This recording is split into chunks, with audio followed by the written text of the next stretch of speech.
Hello and welcome to Overview Overwatch. So this is the channel where I get to sit down with some Overwatch community members and pick their brains on some questions that I have. So today I'm joined by none other than LhCloudy, ex Overwatch League Pro streamer and Finnish main tank extraordinaire. So I'm delighted to have you on the show as my first guest for 2023. So it feels silly asking this question, Cloudy, but could you please tell me what your main hero is?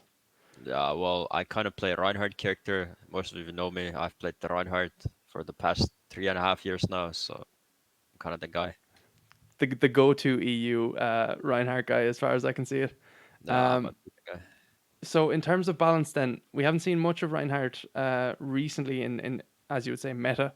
Um, Not that this has stopped you before, but do you think he needs a buff? I think Rein is actually very, very strong, but the problem is that Blizzard decided to buff Orisa, which is already hard counter the Rein, so they gave him another counter the Rein. You can't even shield the ult, which is wonderful. Yeah. And then Roadhog is also broken, and they haven't nerfed Roadhog for 2 months, so that's also great. So I think Ryan is honestly completely balanced if they just nerf Roadhog and Orisa. That is the Okay. problem.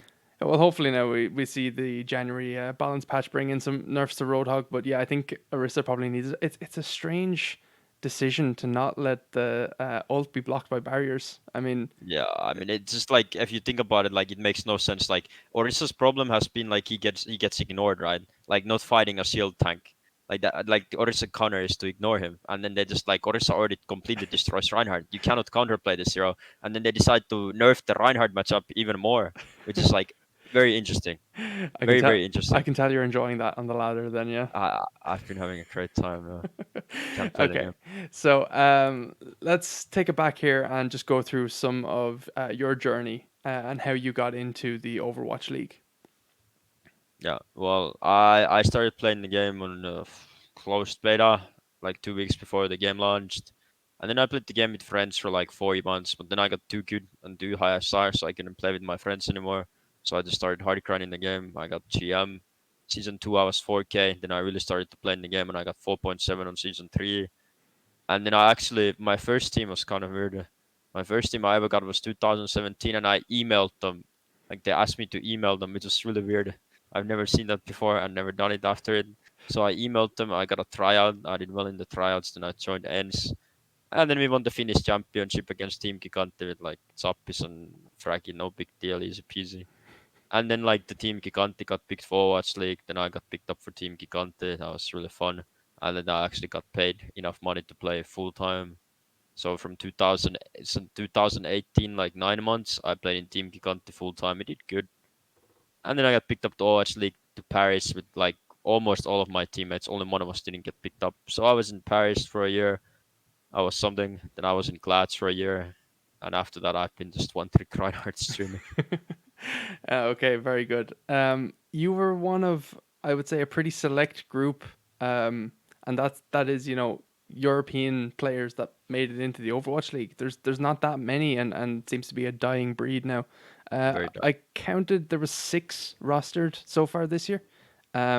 and most of those are in the London Spitfire squad, with a Yes. couple of notable exceptions. So, um, what do you think are the chances for EU players to get into the L, say this season and going forward?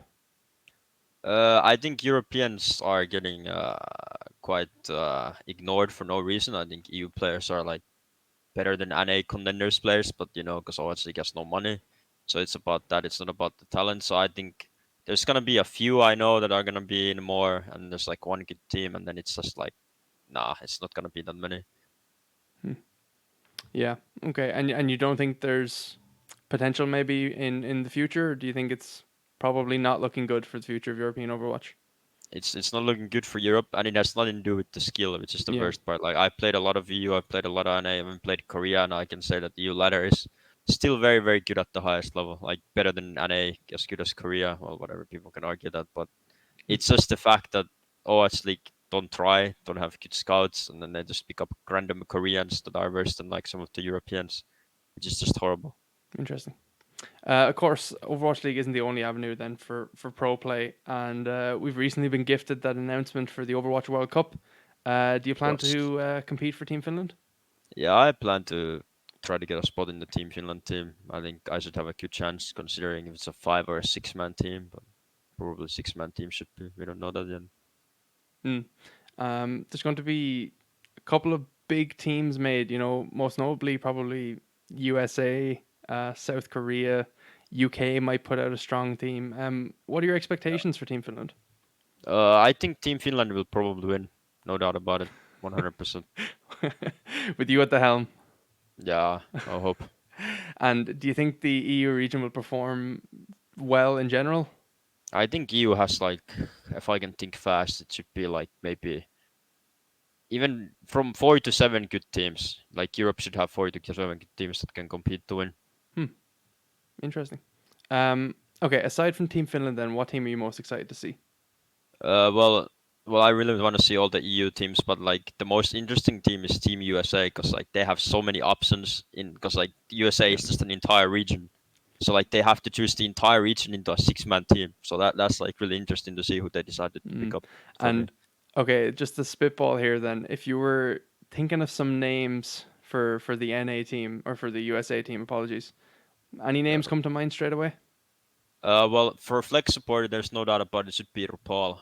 RuPaul should be flex support, and honestly, I have no idea who else for any other role. There's too many options on tank. You can say Hafk, Reiner, Coluge, and then DPS. There's like 10 million options, Yeah, of and course. then main support. I don't really know who's a good NA main support. They seem to Mm, be a bit lacking.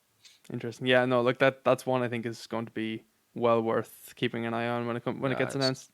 gonna be Um, really interesting. is there any team you're most excited to play against? Uh, well, I really want to play against USA, and then I want to play against Denmark to see who's the big Nordic dog. Okay. Um, predictions then for the Denmark Finland game. Who's going to win that? Uh, Finland's gonna win 3-1. Three We'll give one. them one. You're We'll give you're them one giving map. them a map, are you? Okay. Oh, Very of course, gotta give our very lovely generous. brethren a map. Gotta do that. It's gonna be nice. Okay. Any predictions then for the final? What do you think? Well, I mean, it's quite obvious. Like, if you read the signs, like South Korea is gonna flop round of eight. They're gonna lose to France. Ireland is gonna take out Team USA in round of eight. Then Finland beats. Finland comes in and beats Ireland in the top four. I'm Oh, sorry, and then Denmark wins top four, and then it's the finals. Finland versus Denmark. We win 4-1. interesting. One map again. Very good. Very Yeah, good. Very of good. course, of course. Okay. So let's circle back to you here for a second. Then you've been a top ranked player, I believe. Are you the Yeah, only account to have top one in NA and in EU at the same time? Is that true? I think there's been like a few others, but Okay, playing Reinhardt 100%, no one's even close. very good. You've also been a pro player, and this has been across Overwatch One and Overwatch Two. Yeah, Um, the tank role obviously got a good reshuffle during that time. How did you find the transition? I think the role is 10 times more fun now. Like it actually matters if you're good at the game or not. In Overwatch 2, honestly, you can just play Orisa ball and you get carried in your team as a main tank. But this game, you actually have to know how to play the game because if you're just like mechanically versed, you just lose. Hmm. Like you just straight up lose. So except Orisa is kind of busted, so you can be bad and win. But that's a problem that I'm sure will be fixed soon. Yeah, not necessarily a problem of Overwatch 2 as opposed to just a problem of what we're experiencing Yes. right now, yeah. Yeah. Yeah. Um was there anything you preferred about professional play in Overwatch 1? No, I think this game. I mean, I preferred. I think. Well, if you're talking about the scene was just better in Overwatch One because everything's kind of fucked now. But I think like gameplay wise, I think this game is superior in every way, Hmm, in my opinion. interesting. Um is that what are some of the big changes that they've made for you to think that? Has it just been the 5v5 switch or is there other things that have I I, improved it? I think it's the 5v5 because in Overwatch One, I feel like it's more like rotations, team play, and stuff like that. But some people like that more. I like that you actually matters if you're good at the game. So let's say your Sojourn is playing the most broken hero in the game. Your Sojourn is better than the enemy Sojourn. You're gonna win the game. But let's say your Ash is better than enemy Ash in Overwatch 1, like you still probably lose because it's just about fucking shield rotations and management. And now if you're good at the game, you can win the game. So I like that a lot. Interesting. Okay. Um just a question then, going back to your time in the Overwatch League. Do you look back on your time in Paris and Gladiators fondly or not? No, not really. It was I liked my teammates a lot, but the time overall not that great. Okay. Any particular reason why? It's just the way some decisions were made, especially in Paris. I feel like there was a lot of incorrect moves done, and it was not great overall, and it's not fun, and then it's very draining, and then you like give everything, like you play the game 12 hours a day, and then like some other guy gets something because they have a privilege of something else and an advantage Hmm. for like nothing to do with skill, just like other stuff, which is really annoying. Interesting. You spoke about your teammates there. Was there anyone across all your teams that you've played with that you've really enjoyed playing with? I really like Sass from Clads. I think he's probably my favorite person I've played with in the team. It's really fun guy. Very good. Any particular reason? Just fun to Nah, play with? it's funny, and like sometimes he's like a really big guy, and then sometimes when we're winning a fight in an official game, he just starts screaming and shaking around, and like everything's just shaking. It's so funny. Just brings a good kind of Yeah, atmosphere and I culture like to it. him, and he never complain. I like people who don't complain. Like they go to work, they do the work. Might be our AC might be broken. It's plus 50 Celsius in Los Angeles. We can't get out of the house because it's COVID. But this guy never complained a single word. Wow. And So I like him. yeah, it sounds like he brings a pretty good culture to a team, someone like that. Yes. How important do you think team culture is at the height of professional play? I mean, it's everything. Like, let's say your teammates are lazy and go around like don't try hard in scrim, so you're just gonna lose. Like, especially in Overwatch League, it means everything that everyone shows up to work, do their work, and then do whatever. And then also grind ranked. Like, there's a lot of lazy people who just like don't play ranked at all, and that's the reason why they lose. Okay. You would consider rank to be a very important element of getting better at the game. I think ranked is by far the most important. If you want to improve as an individual, I think. Well, some people disagree, but in my opinion, I think scrims are not the place for personal improvement. Scrims are the place for like team improvement, right? Like if you want to be mechanically better, you need to grind ranked. Like there's no player in the game that's not good at the game who don't play like 8 hours of ranked a day. Like look at Gevster, like he's probably the best European player of all time, and Mhm. he's been playing ranked like almost 10 hours a day, like for the past 7 years. Yeah, fair enough. That's a pretty resounding resume for him when you consider it. All right. Um, Yeah, it's pretty good. so obviously now you've kind of transitioned over away from the pro play primarily, and now you're kind of focusing on streaming. How's that transition been for you? It was really weird. Like I just started streaming after OWWC League in One Trick Ryan, and people really liked that, so I just kind of did that.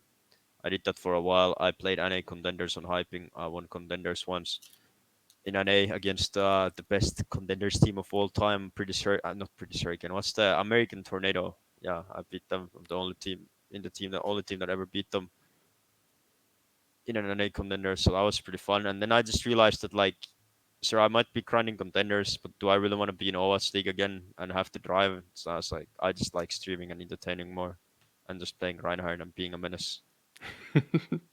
um, so in terms of like comparing being a professional player to being a streamer, what are some of the pros? Would there be anything that would bring you back to professional play, say back to the Overwatch League? Overwatch League needs to die. If Overwatch League dies, I would be a pro player again. It's horrible. Like the entire league is a joke. Like, I don't know if everyone has followed the New York thing. Like, god damn. Yeah. It's a complete joke. And then they're just like picking up like the Boston thing, picking up a full Korean roster. It's just to me, it's so dumb. Okay. I don't know. So you It's you think you should go back to kind of smaller tournaments, things like that, or Yeah, I mean pre-Overwatch League time, that was very exciting, and it's just like not that exciting. And you have to get into a team, and then there's like a lot of bullshit that goes into getting into a team. I mean, if you're good enough, you'll get a team, but it's just like so mm, much bullshit. And then if you imagine if you could just build your own team with your friends or like ladder players, and then you can just beat everyone like that. That's really fun. interesting. And is there any cons about being a streamer as opposed to being a pro player? Well, you have to be like talking to people all the time. Like, let's say you're a pro player, right? You don't have a correct day. Like, you just grind ladder, mute everyone, and just play the game, and then you just show up to scrims and play. But as a streamer, right, like you have to talk, talk, talk, be entertaining, and can't just be all depressed or mute everyone and stuff. But Fair. it's different things. Overall, you're happier being a streamer than going for pro. Yes, and the current economy by far, I really like Interesting. streaming. Very good. So what are your plans then for 2023? Well, 2023 is to get in the Finnish World Cup team, win the World Cup, and do more great streaming, and then see what happens. Very good. Any final words? No, no, no, no. I hope everyone does great in World Cup, gets in their team, and we have a good World Cup, and hopefully Overwatch League doesn't complete flop, and maybe good updates this year to the game. Yeah, I'd like to see a couple of big updates. I mean, for me, I just want to see the goddamn hog nerfs like so Yeah. bad. It's it's crazy. Honestly, to me as a Reinhardt player, like Roadhog is very annoying, but Orisa is my pain of my Yeah. existence because my character, like Reinhardt, just simply cannot counterplay Orisa. There's nothing you can do. Even me, I just lose. It's just so hard. Okay. Last question here for then. Who would you like to see me interview next? I would like to interview someone like Sauna. That guy is great, good player, hidden talent, gonna go far. Very good. You heard it here first. Okay, Cloudy, I won't take any more of your time. Thank you very, very much for joining me today. It's been a pleasure. Thank Look, you. this is the first episode of 2023, so looking forward to some bigger and brighter things for the rest of this year. So Thank you. It take was care. very fun.